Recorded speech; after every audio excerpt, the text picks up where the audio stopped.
Right now, a historic blizzard is striking the northeast United States, and I want to be very clear with you from the very first second. This storm is active now across 7 states. 7 states along the most populated stretch of America are bracing right now. Governors have declared emergencies. Mayors are telling people to stay inside. Airports are shutting down. New York City is under a blizzard warning, the first in several years. The last time New York City was under a blizzard warning, most people had a different phone, a different car, maybe even a different life. And tonight, that warning is back. Stay with me for the next few minutes because we are going to walk through exactly what is happening right now.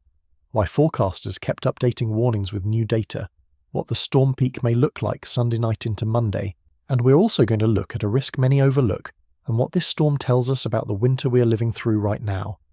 But here is what makes this story even more remarkable, and this is the part I really want you to stay for. Just a few days ago, forecasters were not even sure this storm would be serious. The numbers kept changing, the track kept shifting, and then, almost overnight, everything changed. The storm grew stronger more quickly than forecasters first expected. So what happened? Why did forecasts update until the last moment? And what does that tell us about the kind of storm this actually is?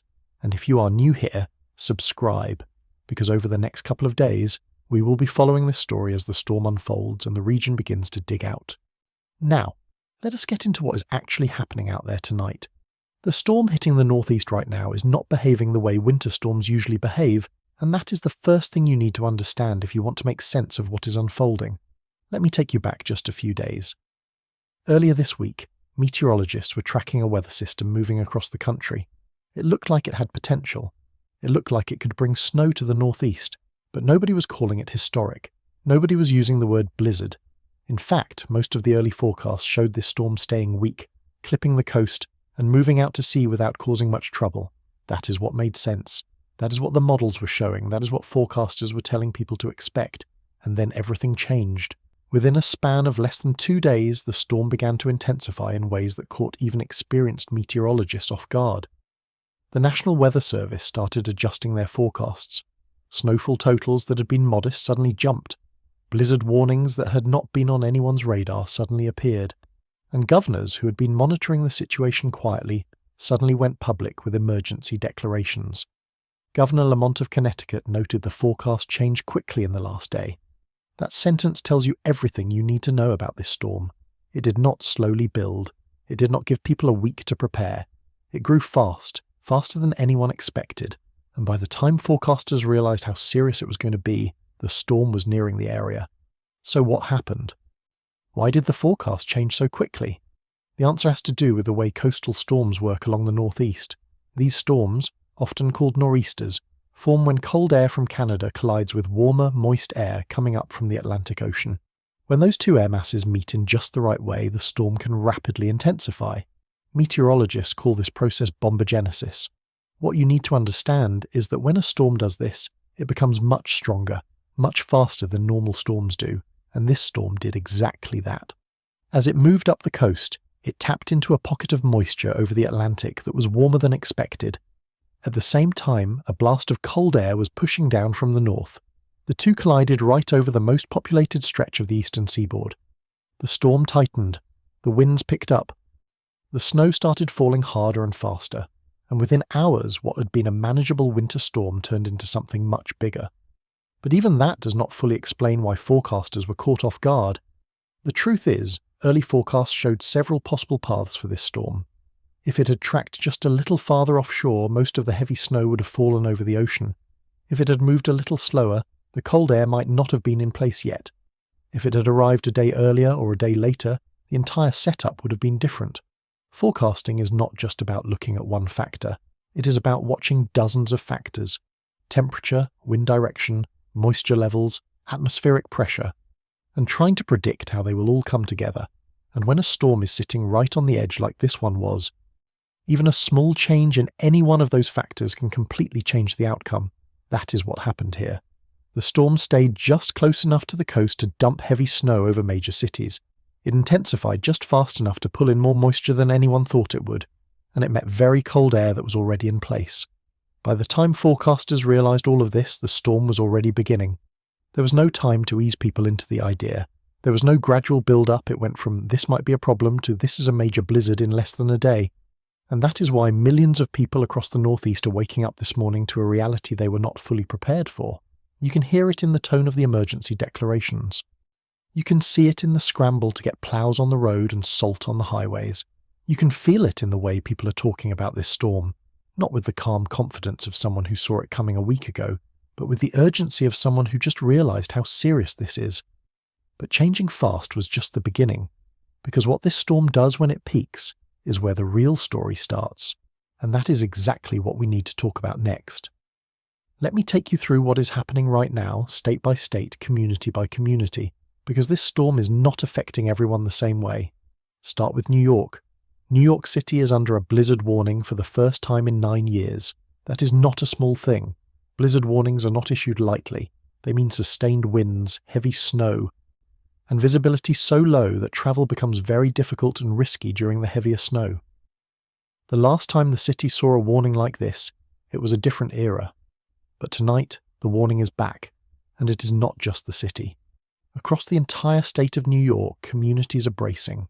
Upstate regions that are used to heavy snow are preparing for conditions that go beyond what they normally see.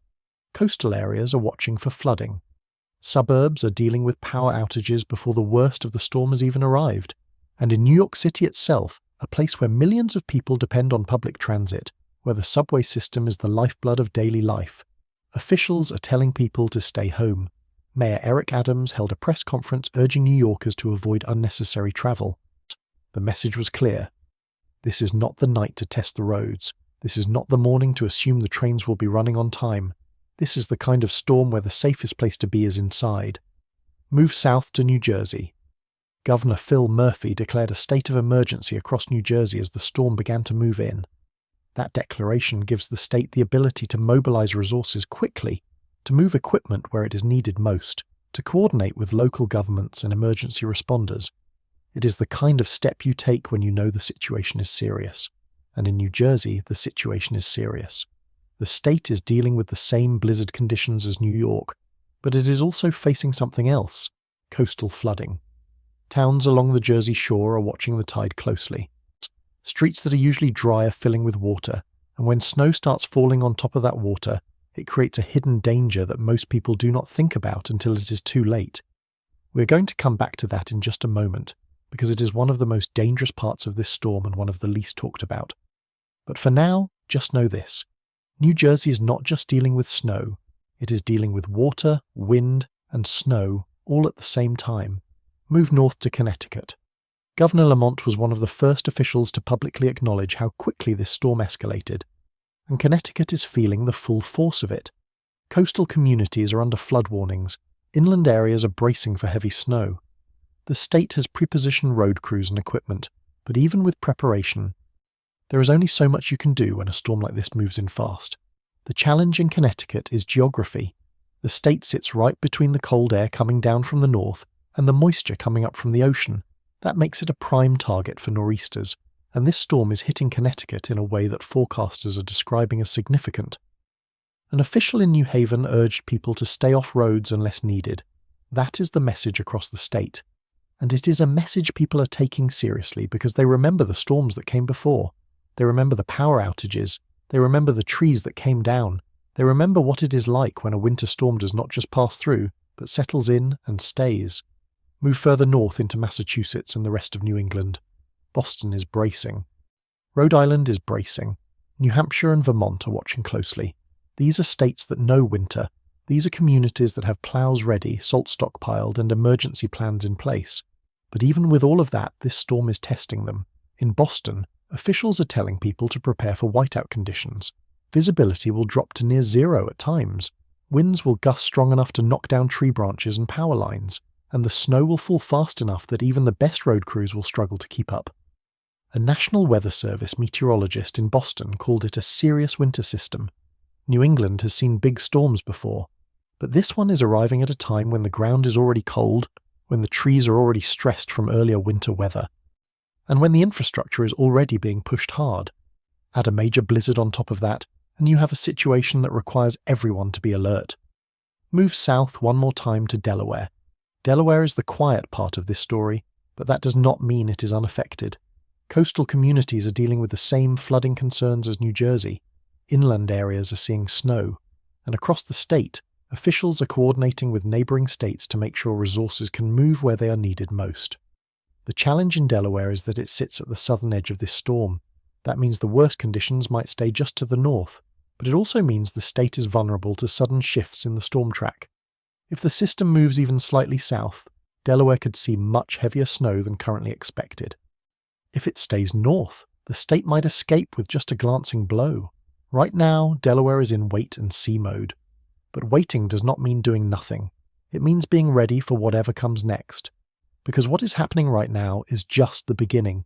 The peak is still ahead, and when the peak arrives, when Sunday night turns into Monday morning, that is when this storm will show what it is really capable of. But before we get to that, there is something else happening right now that most people are not paying attention to. It is happening quietly. It is happening under the snow, and it is one of the biggest risks. That is what we need to talk about next. Everyone is talking about the snow. That makes sense. Snow is visible, snow is measurable, snow is what shuts down roads and closes schools and makes headlines. But there is something else happening with this storm, and it is happening in a way that most people will not see until it is too late. Flooding. Not flooding in the way you might picture it. Rivers overflowing, streets turning into streams. This is different. This is coastal flooding, tidal flooding, water rising up from the ocean and pushing into streets and neighborhoods that sit close to the shore. And when snow starts falling on top of that water, it hides it. You cannot see it. You cannot tell how deep it is. You cannot judge whether it is safe to walk through or drive through. And that is when people get into trouble. A fire chief in Atlantic City warned that water under snow can make roads unsafe. Not a little water. Water in some areas has already risen high enough to make roads difficult or impossible to pass. That is the hidden danger of this storm. And it is not just Atlantic City. Coastal communities all along the New Jersey shore are dealing with this. Towns in Connecticut along Long Island Sound are watching the tide and preparing for water to push inland. Parts of New York City near the waterfront are at risk. Even communities in Massachusetts and Rhode Island that sit close to the ocean are monitoring flood levels closely. Why is this happening? The storm is pulling moisture from the Atlantic, and that is creating higher than normal tides. When you combine that with the wind, strong, sustained wind pushing water toward the shore, you get what meteorologists call coastal flooding. It happens during nor'easters, it happens during hurricanes, and it happens during winter storms like this one when the conditions are just right. Most of the time, coastal flooding is a nuisance. Water comes up, covers a few streets, and then recedes when the tide goes back out. But when you add snow on top of that water, it changes everything. The snow masks the flooding. It makes it invisible. And when people cannot see the danger, they make decisions they would not otherwise make. Emergency officials are trying to get the message out. Stay away from coastal roads. Do not try to drive through areas that are prone to flooding. Do not assume that just because you cannot see water, it is not there. But getting that message to everyone is hard. People see snow, and they think about snow. They do not think about what might be underneath it. They do not think about the fact that the street they are looking at might be flooded to a depth that makes it impassable. And that is why fire departments and police departments in coastal areas are positioning resources in advance. They know that once the storm peaks, once the snow is falling hard and the wind is blowing and visibility drops to near zero, rescue operations become much more difficult. If someone gets stranded in floodwater hidden under snow, getting to them quickly becomes a challenge. Reaching people in those conditions takes more time and more resources. One emergency manager in Connecticut described it this way during a planning meeting. We're dealing with two storms at once, one from above and one from below. That is exactly right. The snow is coming from above, the water is rising from below, and in the areas where those two meet, you have a situation that is more dangerous than either one would be on its own. This is what is already happening in multiple communities right now. In some towns along the coast, streets are already flooded before the heavier snow has even begun. Residents are posting photos online showing water, covering roads, filling parking lots, pooling in areas that are normally dry. And those photos are coming in during daylight, when visibility is still good.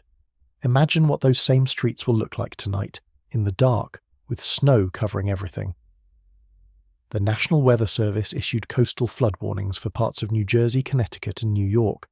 Those warnings are not suggestions. They are alerts that conditions are already dangerous and expected to get worse as the storm continues. And here is the part that makes this even more concerning. The flooding is not going to stop when the snow stops. High tide cycles continue. The water will keep rising and falling based on the tide schedule, not the storm schedule. That means even after the snow ends, even after the wind dies down, coastal communities will still be dealing with flood risk for hours and potentially days afterward. So what should people do? The answer is simple but not easy. Stay away from coastal areas if you can. Do not drive through snow-covered streets near the water unless you absolutely have to. If you live in a flood-prone area, know your evacuation route, know where the high ground is, and if emergency officials tell you to leave, leave. Most people will never have to deal with this part of the storm, but for the people who do, for the families living in coastal neighbourhoods, for the drivers who have to navigate roads near the shore, for the first responders who will be called out to help when things go wrong, this hidden danger is just as real as the snow falling from the sky. If you think that is the most dangerous part of this storm, you're not wrong, but it is not the only part. Because what happens when this storm reaches its peak, when the snow is falling at its heaviest, when the wind is blowing at its strongest, when millions of people are trying to figure out what comes next, that is the moment this storm will be remembered for. And that moment is coming very soon. Every storm has a peak. A moment when everything that has been building finally arrives. A stretch of hours when the wind blows hardest, the snow falls fastest, and the conditions become as dangerous as they're going to get. For this storm, that moment is coming Sunday night into Monday morning. And when it arrives, tens of millions of people across the Northeast are going to experience conditions that very few of them have seen in years. Let me walk you through what that looks like. As Sunday evening moves into night, the snow will begin to intensify. It will not be gradual. It will not ease in slowly. It will go from steady snowfall to heavy snowfall quickly. Visibility will drop. Winds will pick up. And across the region, from New York City up through New England, people will start to realize just how serious this storm is. The National Weather Service has been very clear in their messaging. Travel will become dangerous, if not impossible, during this time. Those are their words. Not difficult, not challenging, dangerous if not impossible. What does that mean in practical terms? It means that if you are on the road during the peak of this storm, visibility can drop so low that driving safely becomes very hard. It means that snow will be falling so fast that plows cannot keep up. It means that even main highways, even interstates, even roads that are normally cleared quickly will become treacherous. And it means that emergency crews will be stretched thin, so staying off the roads is the safest choice. That is why officials across the region have been urging people to finish their preparations during the day Sunday, and then stay inside. Get your groceries now, fill your gas tank now, make sure you have flashlights and batteries now. Because once the peak arrives, once night falls and the storm reaches its full strength, being outside becomes a risk you do not want to take. And it is not just the roads. Airports are already cancelling flights. Airlines have already begun cancelling flights for Sunday and Monday across major Northeast airports. That is not precautionary.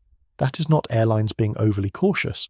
That is the reality of trying to operate an airport when runways are covered in snow, when visibility is near zero, and when ground crews cannot safely work outside.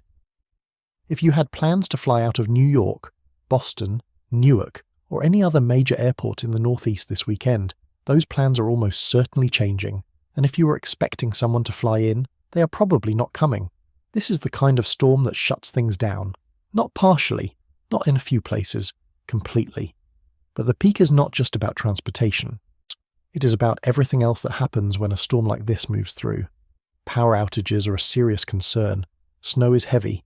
When it piles up on tree branches that still have leaves from earlier in the season, or when it loads onto power lines that are already sagging, things start to break. Branches snap. Lines come down. And when that happens, entire neighborhoods can lose power in an instant. Utility companies have crews staged and ready. They have been preparing for this. But even with the best preparation, restoring power during the peak of a blizzard is incredibly difficult. Crews cannot work safely in whiteout conditions. They cannot reach downed lines when roads are impassable, and they cannot make repairs when wind and snow are still coming down hard. That means if you lose power Sunday night, power may be out for 1 or more days, depending on where you are and how much damage the storm causes, and that leads to another concern: heating. Power loss in cold weather is a safety risk, especially for older people, kids, and those with health issues.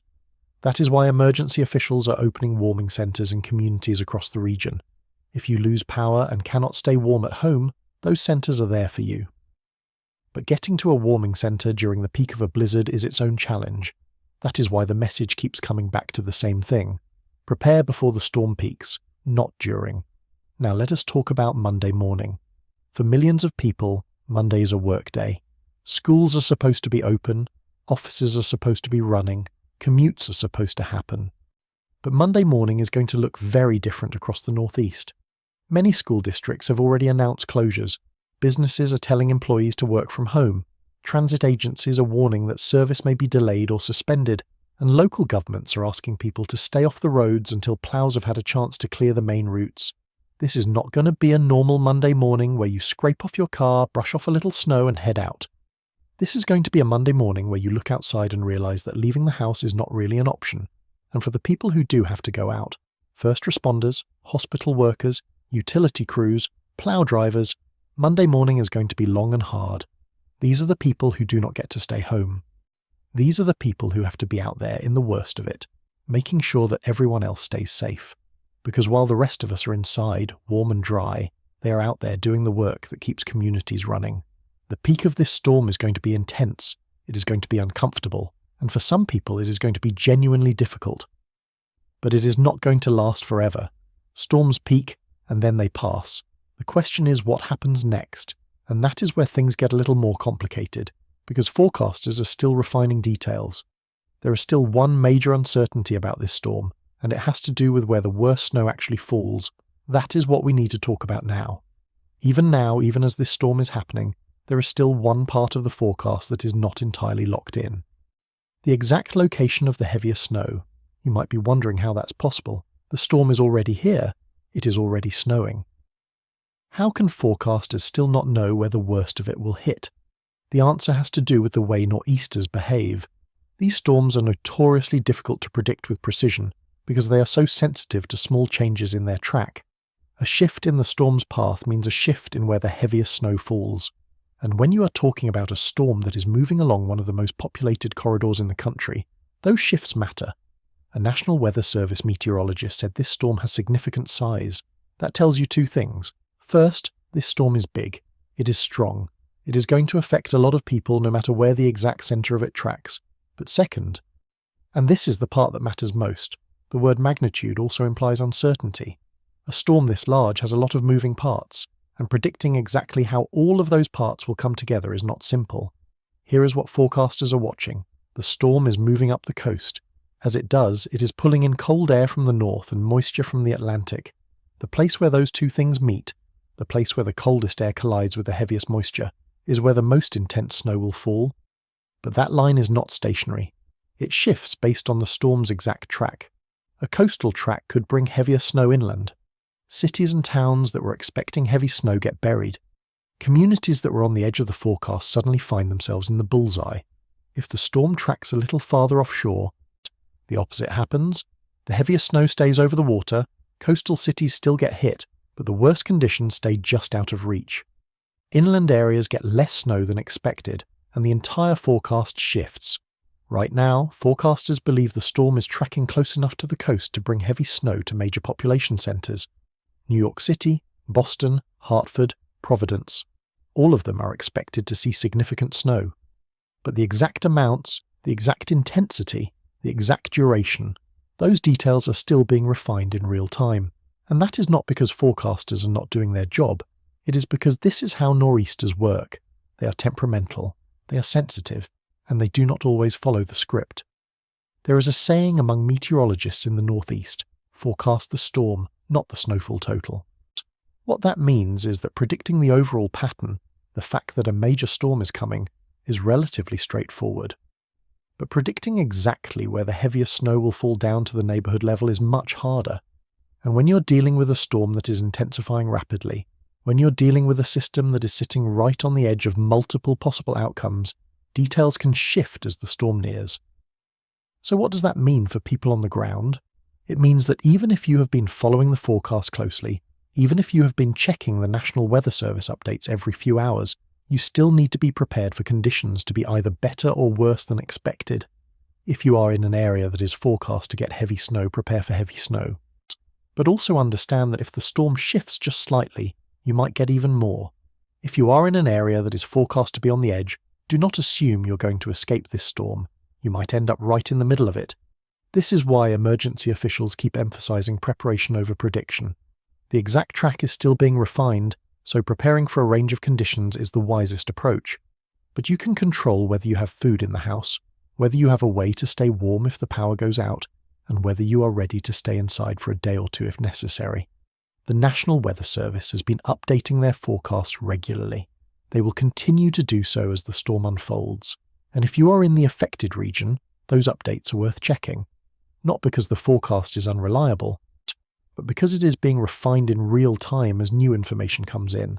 And here is the other thing about this uncertainty.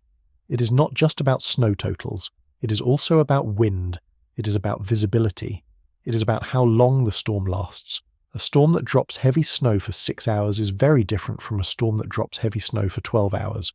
Both can cause major problems, but the longer the storm lasts, the more damage it does, the harder it is to recover from, and the more strain it puts on every system trying to respond. Right now, forecasters believe the peak of the storm will last through Sunday night and into Monday morning. But if the storm moves slowly, heavy snow and strong winds could continue longer than expected. And if it speeds up, if it moves through faster than expected, the peak could be shorter but more intense. All of this is part of what makes forecasting winter storms so challenging. You're not just predicting one thing. You're predicting dozens of things, all of which interact with each other, all of which can change based on small shifts in the atmosphere. But here is what does not change. This is a major storm. It is affecting millions of people, and it is going to leave a mark. The question is not whether this storm will have an impact. The question is what that impact looks like once the snow stops falling, and that is the part of the story most people are not thinking about yet.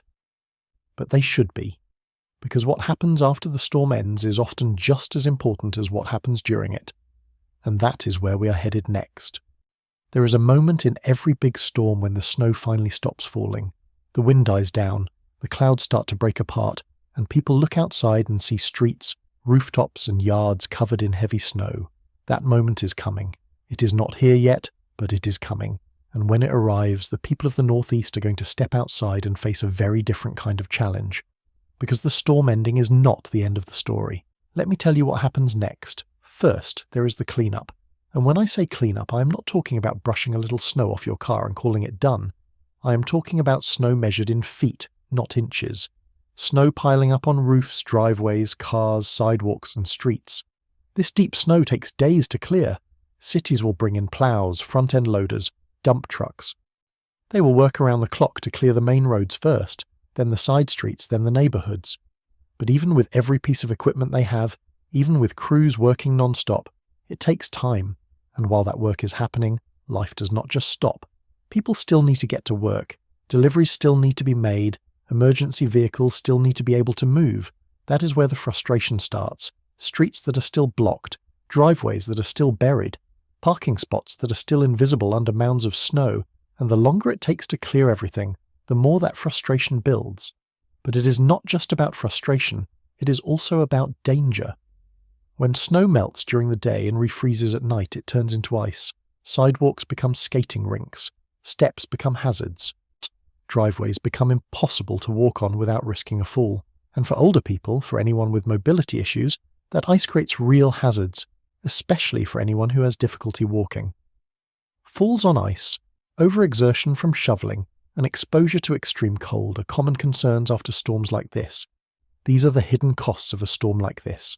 The things that do not make headlines, but that affect real people in real ways. And then there is the power situation. If power went out during the storm, and in many areas it will, restoring it becomes the top priority. Utility crews will work as fast as they can, but they are dealing with damage spread across multiple states, downed lines in one town, broken transformers in another, trees that need to be cleared before repairs can even begin. In the best case, power comes back quickly. In past storms like this, some neighborhoods went without power for more than a day, and when you're without power in the middle of winter, everything becomes harder. Keeping warm, cooking food, staying connected, all of the things you take for granted suddenly become challenges. Local officials are prepared for this. Warming centres will stay open, emergency shelters will be available, resources will be directed to the people who need them most. Now let me tell you about something most people are not thinking about yet: the secondary impacts. This storm is not happening in isolation. It is happening in the middle of a winter that has already been difficult for many communities. Earlier storms brought ice. Trees that were already weakened from the ice are now being hit with heavy snow.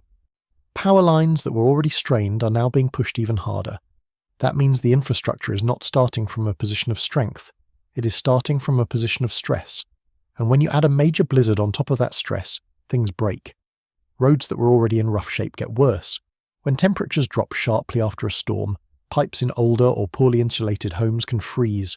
Heavy snow can put strain on older roofs, so it is worth checking if you have concerns. This is the reality of living through a hard winter. One storm does not just affect you in the moment, it compounds the effects of everything that came before, and that brings me to something else: the human side of this storm. Right now, across the Northeast, there are families making decisions. Do we stay with relatives who have power? Do we try to ride this out at home? Do we go to a shelter? These are not easy decisions. They are decisions that involve weighing safety, comfort, pride, and practicality all at once. There are elderly people living alone who are wondering if they have enough food to last until the roads are clear. There are parents trying to keep their kids entertained and calm, while the power is out and the house is getting cold. There are small business owners looking at closed stores and wondering how much revenue they are losing. There are delivery drivers and gig workers who depend on being able to move around, and who are now stuck at home with no income. Neighbours check on neighbours. People with power invite people without power to come stay. Strangers help each other dig out cars and clear driveways. It is one of the better parts of human nature, and it shows up reliably during the worst storms. But that sense of community does not erase the difficulty. It just makes it a little more bearable. And there is one more thing that happens after the snow stops, and it is something that meteorologists are already watching closely: the temperature. After a storm like this, the cold air that helped create the snow does not just disappear, it sticks around. And when you combine heavy snow cover with clear skies and calm winds, temperatures can drop fast at night. Temperatures after the storm will be cold enough that keeping your home warm becomes more important than usual. The kind of cold that makes frozen pipes a real concern. The kind of cold that turns melted snow into ice overnight. That cold is coming. It is part of the package with a storm like this. And it is something people need to be ready for. So what does all of this mean? It means that the storm ending is just the beginning of the next phase. The recovery phase, the cleanup phase, the phase where people figure out how to get back to normal, or as close to normal as they can manage. For some people, that will take a day. For others, it will take a week. And for a few, it will take longer than that. But through all of it, people will adapt. They always do. They will find ways to get to work. They will figure out how to keep their families safe and warm. They will clear the snow. They will fix the damage, and they will move forward. And that memory is part of what makes this storm significant. Not just because of the snow, not just because of the wind, but because of what it represents. A reminder that winter is still powerful, still unpredictable, and still capable of changing everything in a matter of hours. But the story's not quite over yet. Because there is one more question we need to ask. One more piece of this puzzle that we have not put together. And it is the question that ties everything else together. That is where we are going to finish. Let me bring you back to where we started. New York City is under a blizzard warning, the first in recent years. Years since the last time a storm like this moved through the Northeast with this kind of intensity and brace for a winter storm that could not be ignored. And the question I asked you at the very beginning was this: why did forecasters almost miss this storm until the last moment? Now you know the answer. This storm grew fast. It intensified in ways that even experienced meteorologists did not fully anticipate until it was almost on top of the region. It sat on the edge of multiple possible outcomes, and it tipped toward the worst one. And it arrived at exactly the right time, or the wrong time, depending on how you look at it, to collide with the coldest air and the most vulnerable conditions. But that answer leads to another question, a bigger question, and it is the question that matters most as we look beyond this storm and into the rest of this winter. Storms can be hard to predict exactly. The honest answer is complicated. Forecasting has gotten better over the years. Models are more accurate. Meteorologists have more data, the technology is more advanced. But at the same time, some storms have been intensifying more quickly than forecasters expect based on past patterns, and that makes the final details, the exact track, the exact timing, the exact intensity, harder to nail down until the last moment. This storm is a perfect example. The broad pattern was clear days in advance. Meteorologists knew a storm was coming. They knew it had the potential to be significant. But the specifics, the fact that it would intensify so quickly, the fact that it would bring blizzard conditions to New York City, the fact that it would become one of the biggest storms of the season, forecasters were able to give more precise details only as the storm got closer. And that tells you something important. It tells you that preparation matters more than precision. So yeah, it tells you that waiting for the perfect forecast before you take action is a mistake. And it tells you that the world we live in now is one where storms can surprise us, even when we are watching them closely. But here is the other thing this storm tells us. It tells us that people are resilient. Communities are resilient.